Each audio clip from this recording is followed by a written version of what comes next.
Pemirsa, Made Sukerana berperan sentral bagi pembangunan di Kabupaten Karangasem dalam kurun waktu 5 tahun terakhir.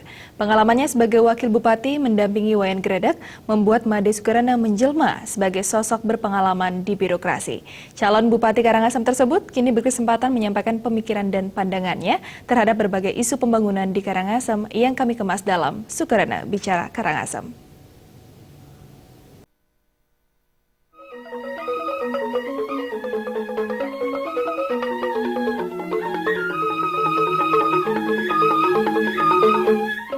Dalam beberapa tahun terakhir, sektor pariwisata di Karangasem mengalami perkembangan yang luar biasa.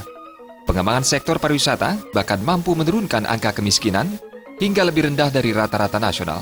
Keberhasilan ini tidak terlepas dari peran dan andil sektor pariwisata yang mampu mendorong pertumbuhan ekonomi kreatif di bidang pariwisata.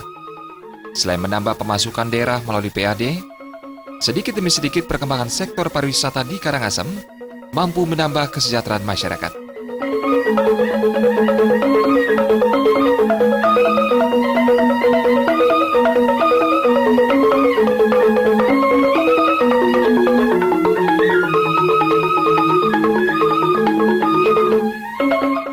Guna menopang pengembangan sektor pariwisata, pemerintahan Karangasem sebelumnya, di bawah kepemimpinan Bupati Wayan Gredek dan Wakil Bupati Made Sukerana, telah melakukan sejumlah terobosan seperti mengembangkan pariwisata spiritual, merintis desa-desa wisata, pembangunan infrastruktur seperti Pelabuhan Tanah Apo, UMKM Center, dan penataan kawasan wisata yang ada.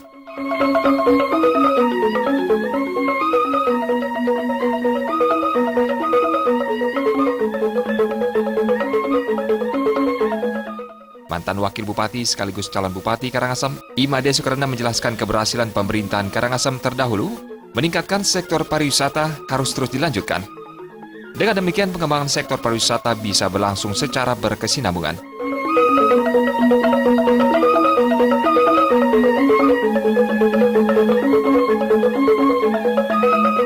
Untuk mengetahui lebih banyak mengenai pandangan beliau terhadap pengembangan sektor pariwisata di Karangasem, berikut ini wawancara khusus kami dengan mantan Wakil Bupati Karangasem, sekaligus calon Bupati Karangasem Made Sukerana.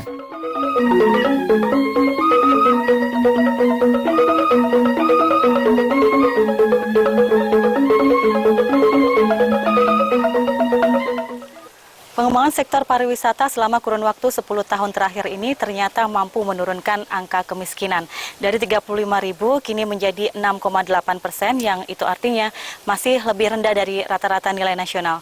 Dua hal pokok yang mampu membangkitkan tingkat pariwisata di Kabupaten Karangasem, yakni pembangunan infrastruktur dan pengembangan desa wisata.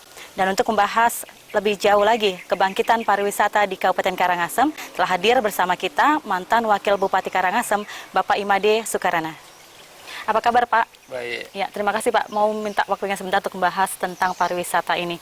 Ya, Pak, di sektor pariwisata sendiri saya ingin tahu dalam 5 tahun terakhir ini, Pemkab Karangasem dalam mengenjot pariwisata sehingga berkontribusi untuk PAD sendiri di Kabupaten Karangasem seperti apa, Pak? Terima kasih. Tadi barangkali topik awal bahwa pariwisata di Kabupaten Karangasem mampu menurunkan angka kemiskinan yang cukup signifikan ya. Karena secara disadari atau tidak, memang sektor pariwisata di samping memang bisa mengurangi angka pengangguran. Kenapa? Karena dia bisa menyerap tenaga kerja yang cukup banyak, sehingga disitulah angka kemiskinan bisa diturunkan dengan cukup signifikan. Masalah PAD juga, memang PAD kita dari tahun ke tahun memang meningkat tajam dari sektor pariwisata ya, meningkat tajam. Karena apa? Karena dua hal yang tadi disampaikan itu tentang infrastruktur dan desa wisata.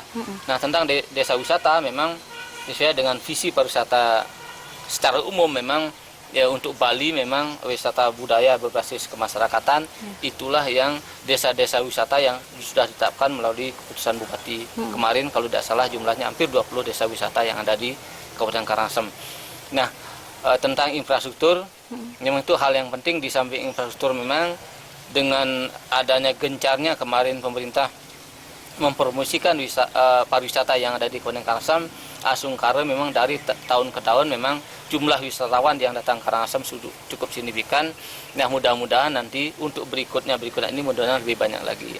Nah, menyinggung masalah angka kemiskinan yang diakibatkan oleh pariwisata yang nanti ke depan barangkali menjadi unggulan kita adalah memang kalau lebih cepat, supaya lebih cepat angka kemiskinan turun, di mana memang kemiskinan itu terjadi di tingkat-tingkat petani, memang kita harus mensinergikan antara pertanian dengan pariwisata.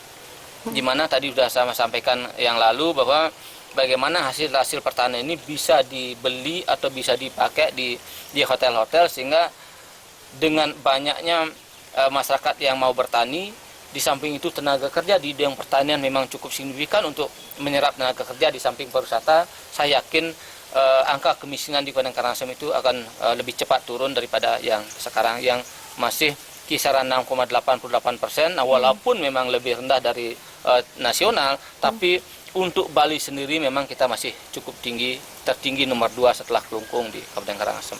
Oke, nah Pak, lebih lanjut lagi Pak, jenis wisata yang cocok di Kabupaten Karangasem sendiri sepertinya apa Pak? Nah, memang melihat potensi yang ada, memang kita punya panjang laut 82,3 kilo, dan itu memang untuk hampir semuanya itu adalah bisa dijadikan wisata. Yang kedua adalah gunung-gunung kita banyak, itu adalah kayangan pura-pura yang suci, tempat yang bagus-bagus juga banyak.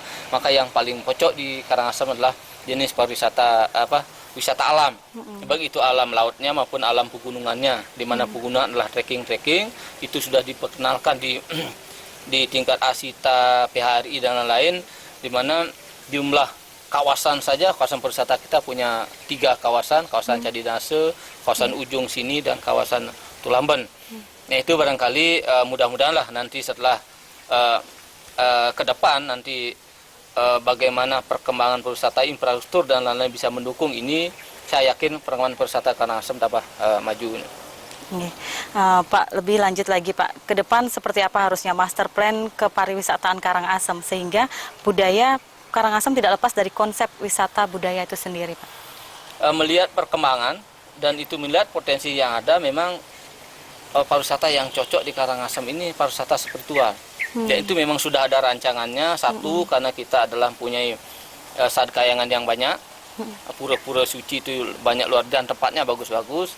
Yang kedua, kita sudah masuk kota pusaka di Padang Karangasem.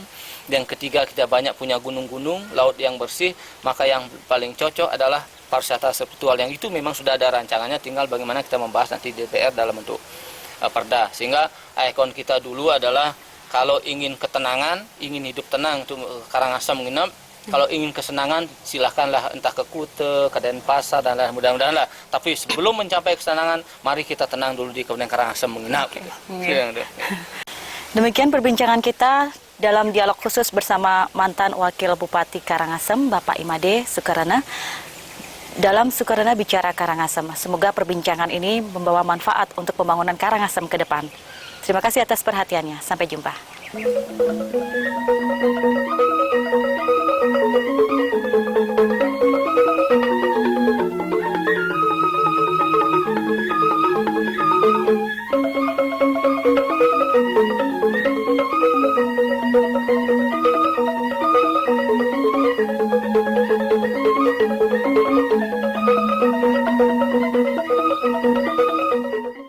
Dengan gaya kepemimpinan yang merakyat ditunjang kepekaannya menyerap aspirasi masyarakat, membuat sosok Imade Sukarana bukan saja menjadi figur yang tepat untuk memimpin Karangasem ke depan, tapi juga menjadi harapan masyarakat dalam melanjutkan pembangunan Karangasem 5 tahun mendatang.